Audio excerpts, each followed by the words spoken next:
There were 43 people at that last dinner. And my mother lifted her glass, looked right past me and said it one more time. To our real daughter. She was looking at Megan. She was always looking at Megan. I was 38 years old. I had heard that sentence at every Thanksgiving, every Christmas, every birthday, every anniversary for 20 years. And for 20 years I taught myself not to flinch. You learn that when you grow up second in your own house. You learn to keep your face still while something inside you folds in half. But that night was different. That night my mother was dying and she knew it and she still said it. Our real daughter. Like a final stamp on a document she'd been signing my whole life. I remember the sound of the forks going quiet. I remember my aunt looking at her plate. And I remember thinking very calmly that I was going to find out why. Not someday. Now. Before that woman closed her eyes for good, I was going to make her tell me what I did wrong before I was even old enough to remember doing anything at all. I didn't get the answer that night. I got it 3 weeks later in a lawyer's office, from a folder my mother left with my name written on the front in her own handwriting. And what was inside that folder did not just answer the question. It rewrote everything. My whole childhood. Every dinner. Every cold look. Every time she pulled Megan closer and let me drift. It turned out the word real wasn't an insult. It was a confession. And by the time I understood what she'd been trying to tell me for 20 years, it was already too late to say a single thing back to her. So let me start where it really starts. Not at that dinner. Long before it. Back when I still believed I knew exactly who I was. I grew up in a house on Linden Street with white shutters and a mother who measured love like she measured flour. Carefully. Never too much. My name is Claire. Megan came to us when I was 6 and she was 4. I don't remember the day she arrived the way you'd think a child would remember something that big. What I remember is the casserole dishes. The neighbors kept bringing food like somebody had died, except somebody had arrived. A little girl with dark hair and a stuffed rabbit missing one ear, standing in our front hall like she wasn't sure the floor would hold her. My mother knelt down to her level. I had never seen my mother kneel for anything. She took that little girl's face in both hands and looked at her the way you look at something you've been waiting for your entire life. She never looked at me like that. Not once that I can remember. I want to be fair because I've had a long time to think about this. My mother was not a monster. She made my lunches. She came to my recitals. She sat in the third row and clapped at the right times. But there was a wall behind her eyes when she looked at me. A kind of held breath like she was bracing for something. And with Megan that wall just wasn't there. Megan got the soft voice. Megan got the bedtime that ran long because there was one more story. Megan got the hand smoothing her hair back while she fell asleep. I got fed. I got clothed. I got told I was a good girl when I was quiet and a difficult girl when I wasn't. I learned which one kept the peace. You'd think a kid would resent the other kid. I didn't, not really. That's the strange part nobody understands. I loved Megan. She was funny and fearless in a way I never managed to be. She'd climb the tree I was scared of and then talk me up it branch by branch. She'd take the blame when I broke something so I wouldn't have to see that disappointed look. When I cried, she was the one who showed up. It wasn't Megan I resented. It was the math. The quiet, daily math of a house where the love came out uneven and nobody would say why. I asked my father once. I was maybe 9. We were in the garage and he was doing that thing men of his generation did, fixing something that wasn't broken just to have somewhere to put his hands. I said, "Dad, why does Mom love Megan more?" He didn't tell me I was wrong. That's what stayed with me. A different father would have said, "That's not true, sweetheart, she loves you both the same." Mine just went very still, and after a long moment he said, "Your mother loves you more than you will ever know. She just can't always show it." A 9, that sounds like a non-answer. At 38, in a lawyer's office, it would turn out to be the truest thing anybody ever said to me. But I didn't know that yet. So I did what kids do. I tried harder. I got the grades. I made myself useful. I became the daughter who never gave trouble, thinking that if I were good enough, careful enough, invisible enough in the right way, the wall behind her eyes would finally come down. It never did. And the first time I understood it really never would, I was 17 and it happened at a dinner table in front of company over something so small you'd laugh if I told you. Except I didn't laugh.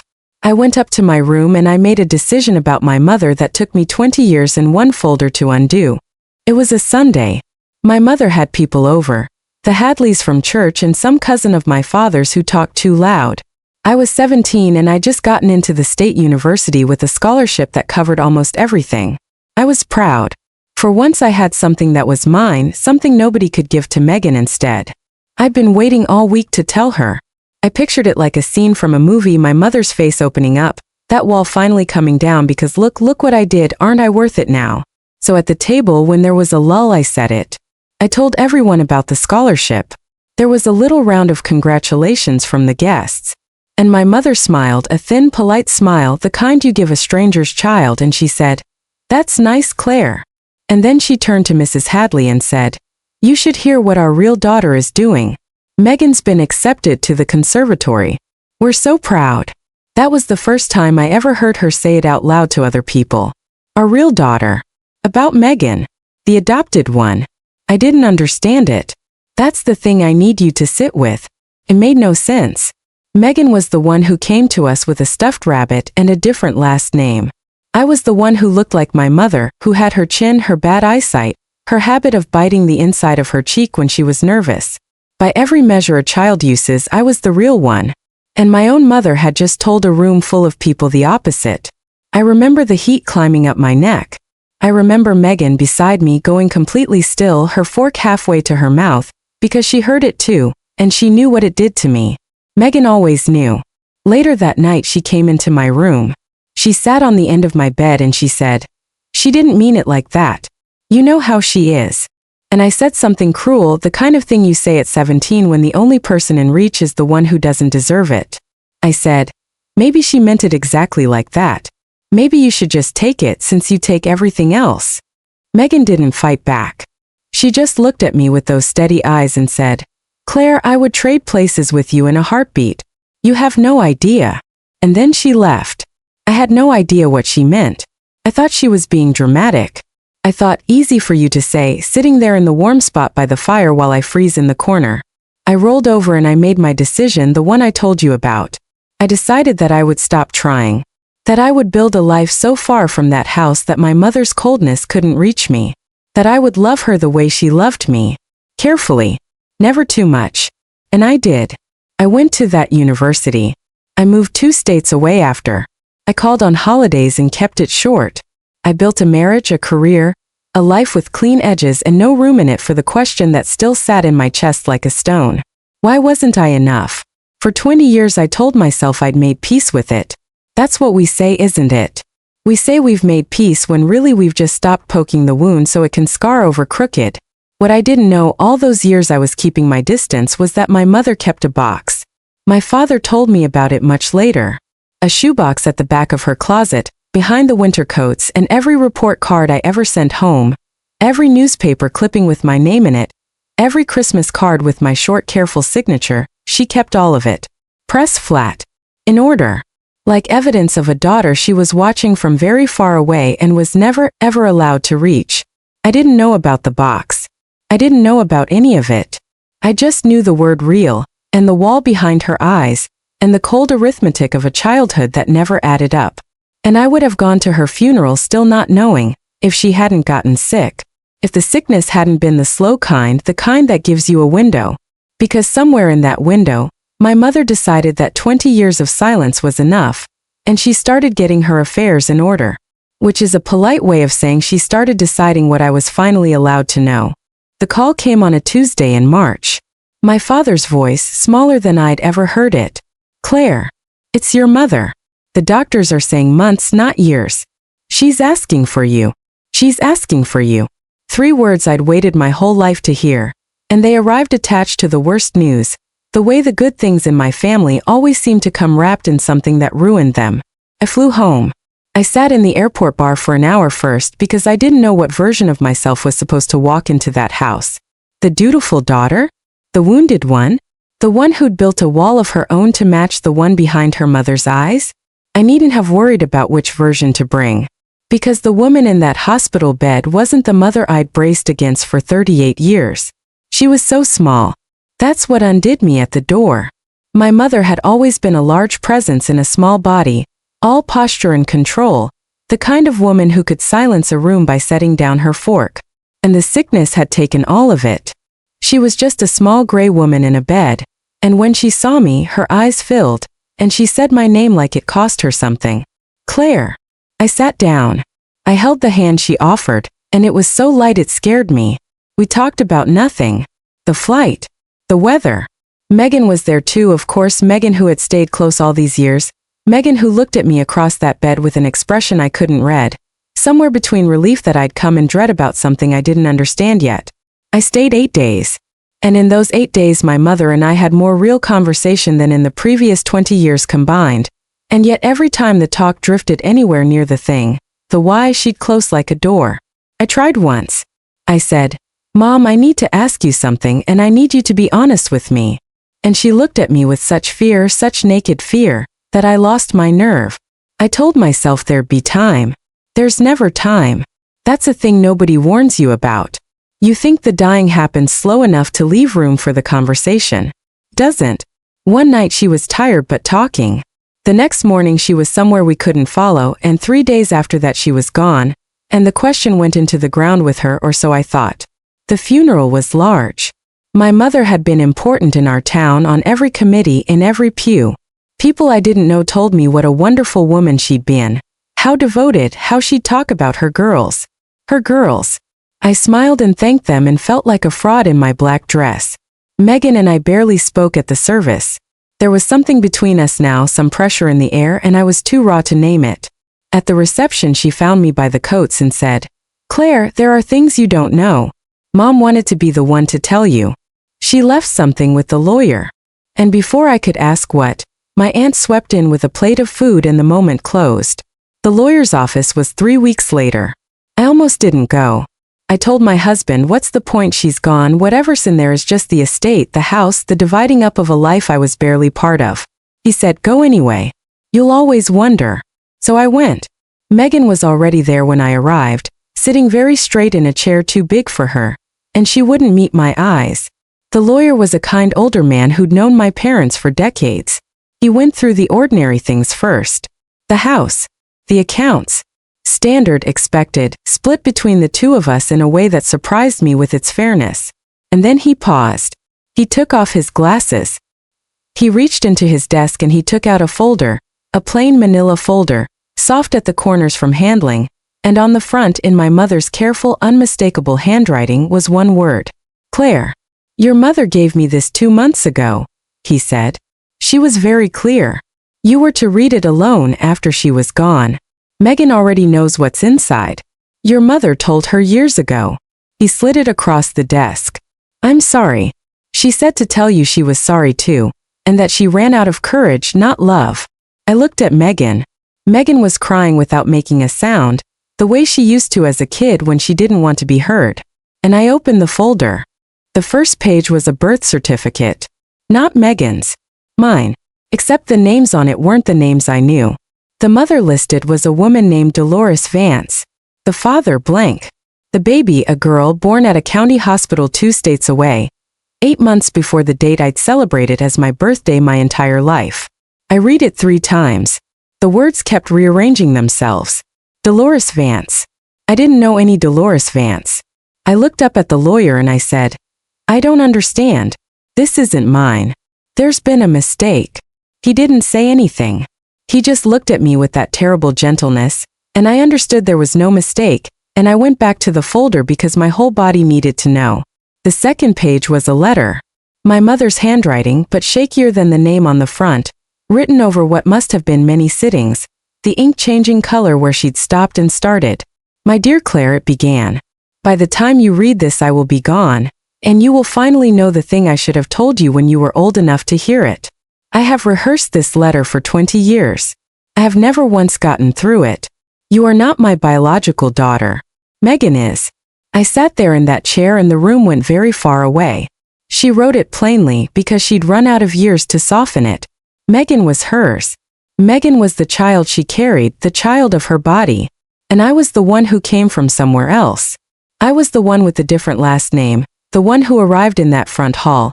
Except I'd been too young to remember arriving, just 2 years old, and my mother had made sure I never found a reason to ask. Everything flipped. Every single thing I thought I knew about myself turned over in the space of 1 sentence. The chin I thought I got from her. The eyesight. The habit of biting my cheek. Coincidence or things a child copies from the woman who raises her. I had built an entire identity out of belonging to her by blood, and it had never been true. But that wasn't the part that broke me. The part that broke me was the next paragraph because it answered the question I'd carried since I was 7, and the answer was nothing I could have ever guessed.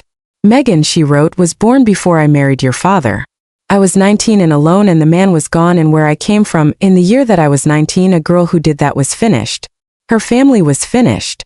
So I did what they told me to do. I gave her up. I handed my own baby to an agency and I signed the papers, and I told myself it was love, giving her a better chance than I could. I read that twice. My mother. The pillar of the church, the woman on every committee, the one whose disapproval could freeze a room. She had given away a baby and spent her whole life terrified that someone would find out who she really was underneath the white shutters and the careful smile. Then she married my father, the letter went on. A good man, a steady man, a man with a name that meant something in this town. And we could not have children. We tried for years. And I sat in that big house with my respectable life, and I grieved 2 babies. The one I gave away and all the ones that never came. So we adopted. We adopted you, Claire. A little girl 2 years old with my own coloring, by chance, by God, I don't know. And I loved you the moment they put you in my arms, more than I had any right to, because you were the daughter I got to keep. I want to stop here and tell you something, because by this point in that letter I was barely breathing. For 38 years I had one story about myself. I was the unwanted one. The blood daughter who somehow, mysteriously, came in second to the child who wasn't even hers. That story explained everything. The wall behind her eyes. The cold math. The word real.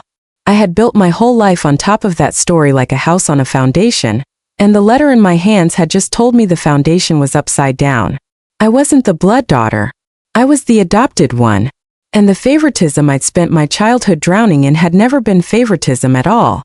I kept reading because the letter wasn't done explaining, and what came next is the thing I'll carry to my own grave. Years later my mother wrote, when you were both grown enough, Megan found us. Not us. Me. She had spent her 18th year and her 19th searching, the way adopted children do, and she traced the papers, and she found the woman who'd given her away. And that woman was me. I put the letter down on the lawyer's desk. I looked at Megan, my sister, who was sitting across from me with her face in her hands, and I finally understood what I was looking at. Megan wasn't the favorite. Megan was the secret. Megan was the daughter my mother had thrown away and gotten back, the living proof of the worst thing my respectable mother had ever done, the one person who could destroy the entire careful life she'd built just by saying out loud, "You are my mother and you gave me up." And my mother, God help her, had handled that the only way a frightened woman of her time and her town knew how. She pulled Megan close. She pulled Megan so close that no one would ever question it, because a mother that devoted to a daughter could not possibly be hiding anything. She made Megan the favorite in public so that in private the secret would stay buried.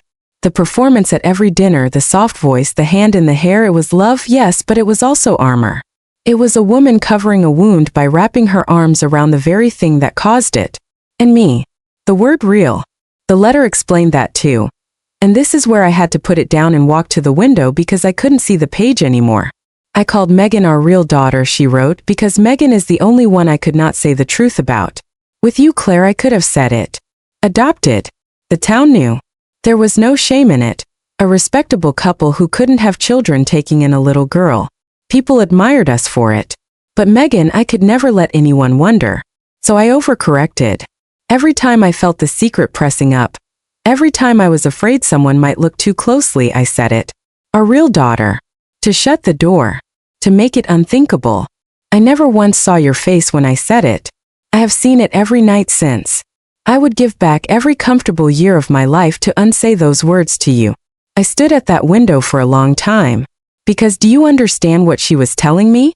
Every single time that sentence cut me at the table, it wasn't her loving Megan more. It was her being afraid. It was guilt, 20 years of guilt wearing the mask of favoritism. The knife she stuck in me at every holiday was a knife she was holding to her own throat, and she pressed it into me instead because I was the safe one. The one she didn't have to lie about. The one who, she must have gambled, would always come back. I didn't always come back. I built 2 states of distance. And she let me because pulling me close meant risking the questions, and the questions meant the end of everything.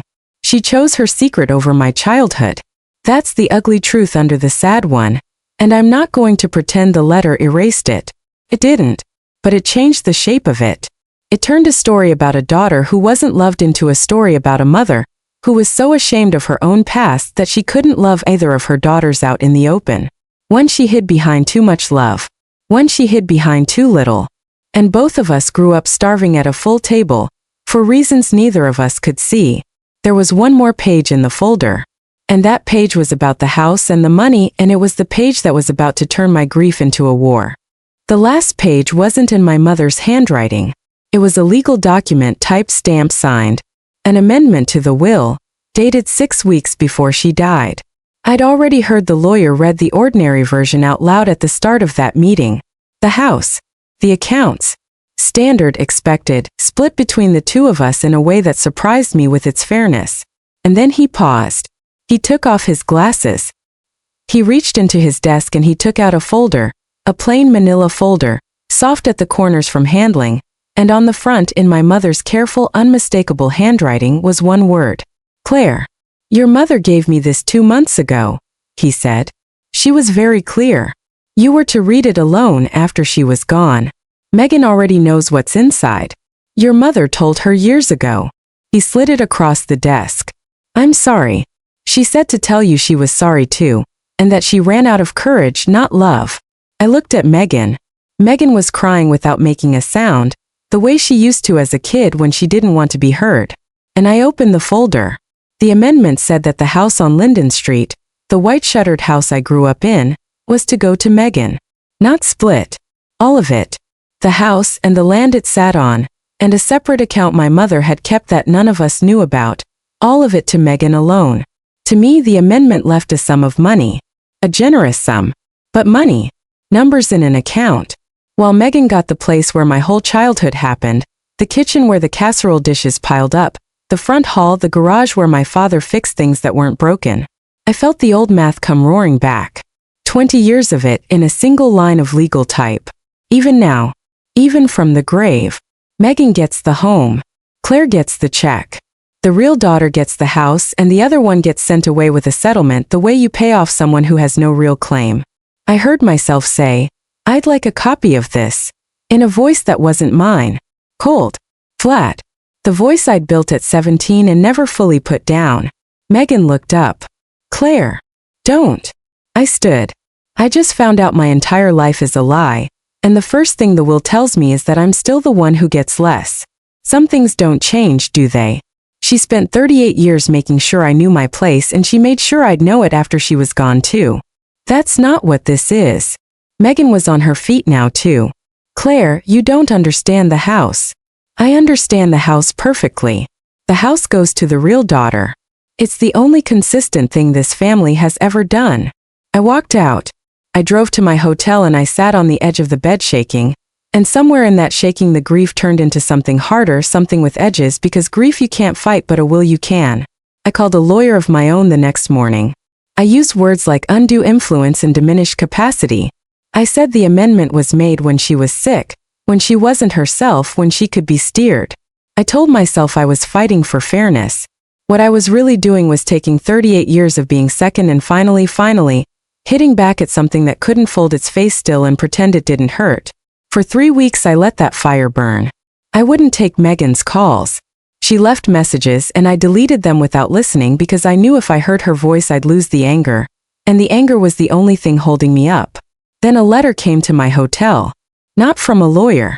From Megan. Handwritten like our mother's.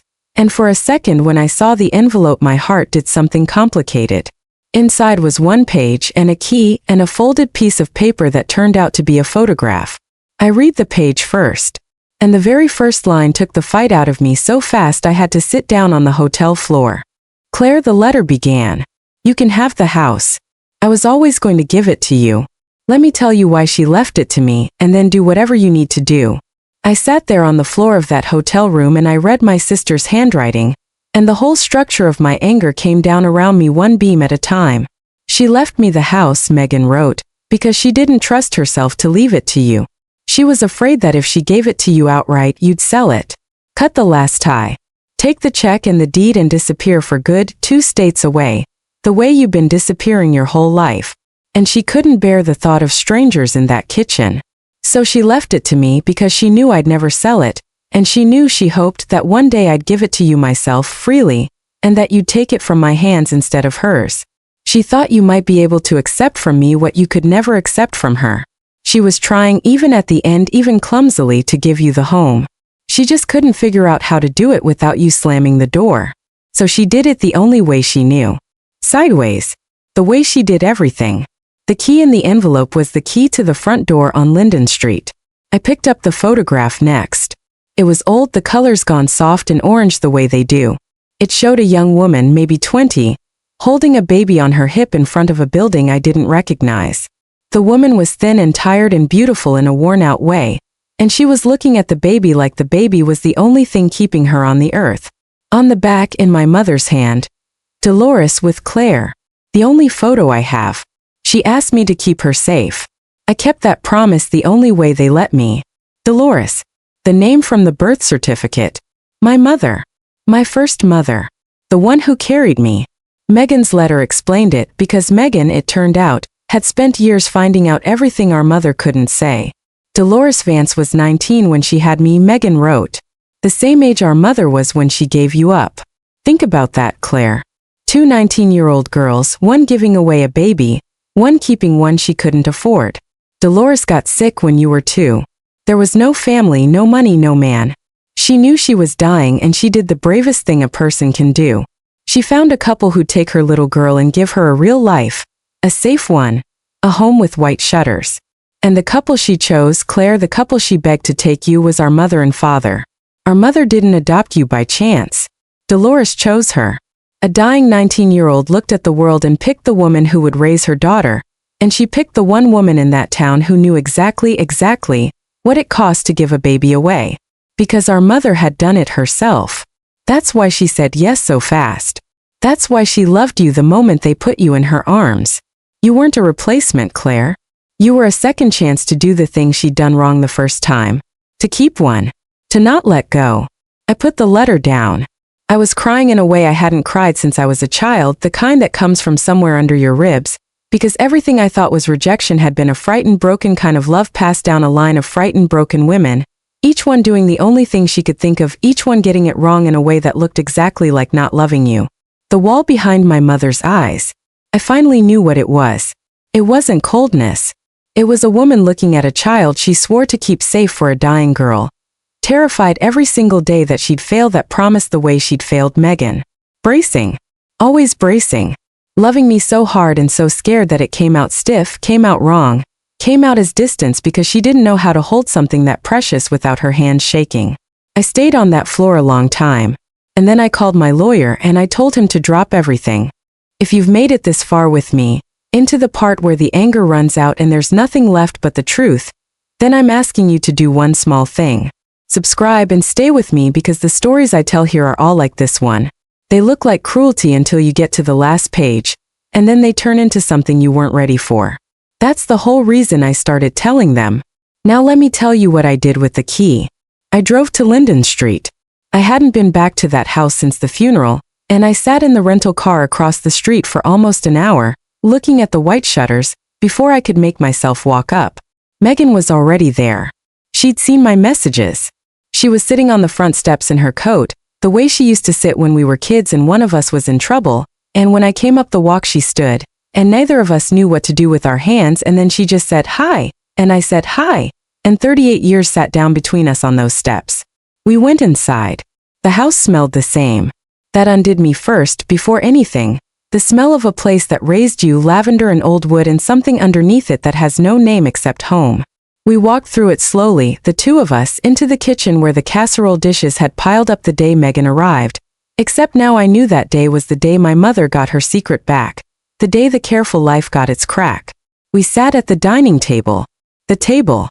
The one where the word real had cut me 100 times. And Megan told me the rest. The parts that weren't in any letter. She told me what it was like to be the secret. To find your mother at 18 and have her weep and hold you and then beg you never to tell. To be loved out loud and hidden at the same time. To get the soft voice and the hand in your hair and know that every bit of it was also a leash, a way of keeping you close enough to control. You thought I had the warm spot by the fire, Megan said. I was the thing she was most afraid of. Every kind word was also please, please don't ruin me. Do you know what that does to a person to be loved like a liability? I thought about what I'd said to her at 17. You take everything else. I thought about how sure I'd been my whole life that she'd gotten the better deal. I would have traded with you, Megan said again, the same words from that night in my bedroom 20 years before. You got to be loved for nothing, for just being you. I got loved for staying quiet. I used to watch her be cold to you and I'd think she's allowed to be cold to Claire. She's not performing for Claire. That's what real love looks like, it's allowed to be imperfect. She never once let herself be imperfect with me, because she couldn't afford to. We sat there a long time. Two grown women at a child's battlefield, finally turning the map around and seeing it from the other side. And then Megan said the thing that I've been turning over ever since, the thing that's the real reason I'm telling you all of this. She said, Claire, I have to ask you something, and I need you to think before you answer. She put her hand flat on the table. Can you forgive her? Because I've had years with this and I still don't know if I can. And I don't think I can do it alone. And I sat in that house holding a key to a home a dying stranger chose for me, with a sister I'd misjudged for 38 years, and I had to decide what to do with a mother who hurt me out of love and loved me out of fear and was no longer here to hear a single word of my answer. I didn't answer Megan that day. I want to be honest with you because this whole story has been about the cost of pretty lies, so I'm not going to end it with one. I didn't forgive my mother that day in the house. I'm not sure I have even now, not completely, not in the clean way people mean when they say the word. Forgiveness in the movies is a moment. A hug. A tearful I forgive you and the music swells. That's not what this is. What I've learned is that some forgiveness isn't a moment. It's a decision you make every morning before the resentment wakes up, that today you're going to choose the harder, truer thing. And some days you fail. Some days I still sit with the old math, the cold table, the word real landing in my chest, and I'm 17 again and nobody is choosing me. The hurt didn't evaporate because I learned the reason for it. Knowing why someone wounded you doesn't close the wound. It just tells you to stop bleeding on people who didn't cause it. But here's what I could do that day at the table, even if I couldn't say the big word yet. I reached across and I put my hand over Megan's. The sister I'd spent a lifetime competing with for a love that, it turned out, neither of us ever really got, not out in the open, not without a price.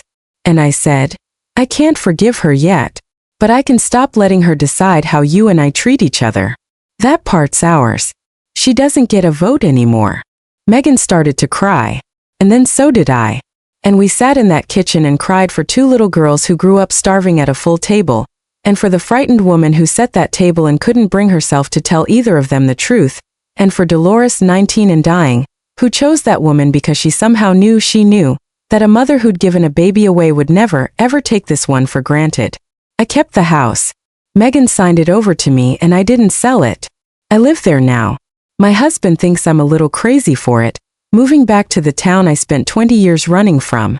But I sleep in the room that was mine and Megan comes for dinner on Sundays, and we set the table together, and not once, not one single time, has either of us used the word real about the other. That's the thing I broke. The chain. 3 generations of women loving their children in the dark, sideways, wrapped in shame, and I'm the one who got to turn the lights on. Not because I'm better than them, because they paid for it first. Because my mother left me a folder instead of taking the secret to her grave. That was her in the end doing the brave thing she couldn't do alive. Telling the truth, even if she had to be gone before she could stand to let me read it. I have her photograph of Dolores on the mantle now, next to a photo of my mother. The woman who gave me up to save me, and the woman who took me in to save herself, side by side, both of them mine, both of them gone, both of them loving me the only flawed way they knew how. I think about that last dinner sometimes. 43 people, and my mother lifting her glass to her real daughter. I used to hear cruelty in it. Now I hear a woman drowning, grabbing the one rope she thought might hold, and never once seeing the daughter going under right next to her. If you grew up at a table like mine, second in your own house, certain you were the one who wasn't wanted, I want you to hear this before you go. You might not have the whole story. The coldness you felt might have been fear wearing a mask you were too young to see through. It doesn't excuse what it did to you, but it might finally set you free from carrying it as proof of your own worth. So let me ask you, because I read every comment, and your answer might be the next story I tell. If you found out tomorrow that the person who hurt you most did it out of a love they were too broken to show, could you forgive them? Or are some things, no matter the reason, simply too late?